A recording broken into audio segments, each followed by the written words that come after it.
Hello, welcome to Oxford Heirlooms. Well, I have gotten my little hand embroidery done in between where I will make the buttonholes in a little bit.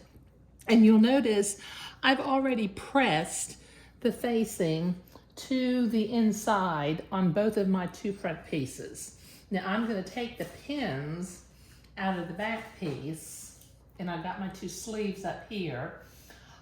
And then I'm going to go to the sewing machine, and I will sew the arm seams. I need to iron this piece. I really should have ironed my fabric before I cut it out, but oh well.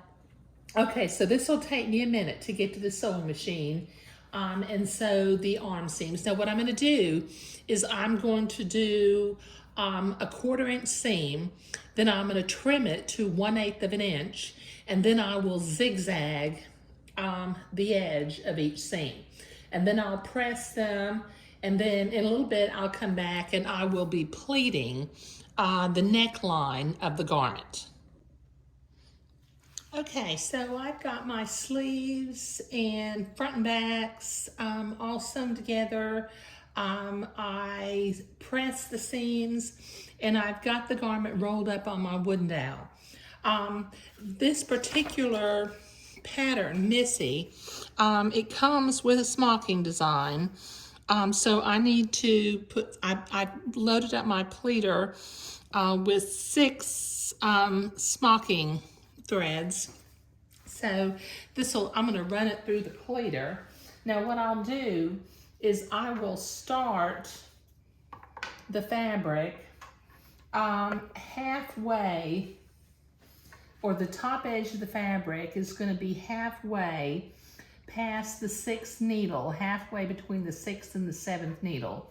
So I'll just maintain this at that edge and work my way along the top edge of the garment.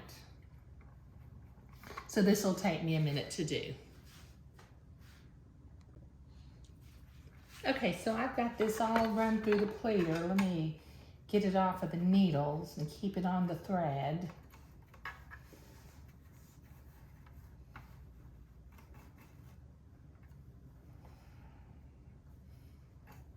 Okay, put my pleater out of the way. Okay, now if you recall, up at the front on both sides where the button band needs to be, I made a little mark where the smocking needs to stop. So I'm going to, with my seam ripper, I'm going to pull the threads out to that point so that I can tie that off. Now I'll need to do this on both the left side and the right side, but this will take me a minute to do. Okay, so I have those threads pulled out.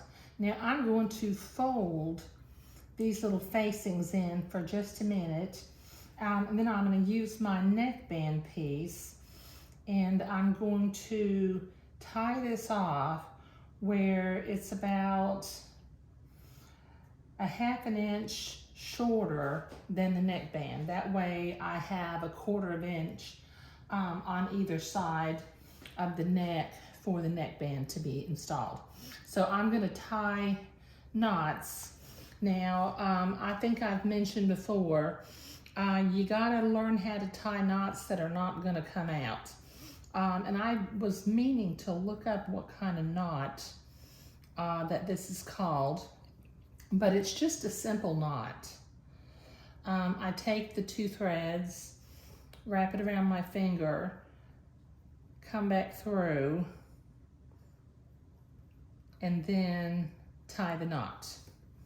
Okay, so this will take me a minute to get all these done around the neckline. Okay, so I've got the neck tied off. Now you notice I don't use a bishop blocking guide. The way I learned to smock, the woman who taught me was real particular about my tension, and so I don't smock tight. Now I do need to draw up the 2 little sleeves also, so that I can smock them. So I will continue to tie knots, and then I'll be right back. Okay, so I've got my neck drawn up and I've got my 2 little sleeves drawn up. And then now I'm going to start smocking. Now I mentioned that the smocking pattern comes in the Missy pattern. The body of the smocking is going to be number 818 light pink. The smocking starts on row 2, so I'm going to back smock on row 1 to hold that in place. And then I'll use my medium pink for the little flowerettes, number 3326 and number 369 green for the little leaves. Now on the sleeves, I'm going to use the light pink, and I'm going to do 2 rows of cable with a couple of little flowerettes in between the 2 rows of cable. But this is going to take me about a day to get all my smocking done, so I'll be back.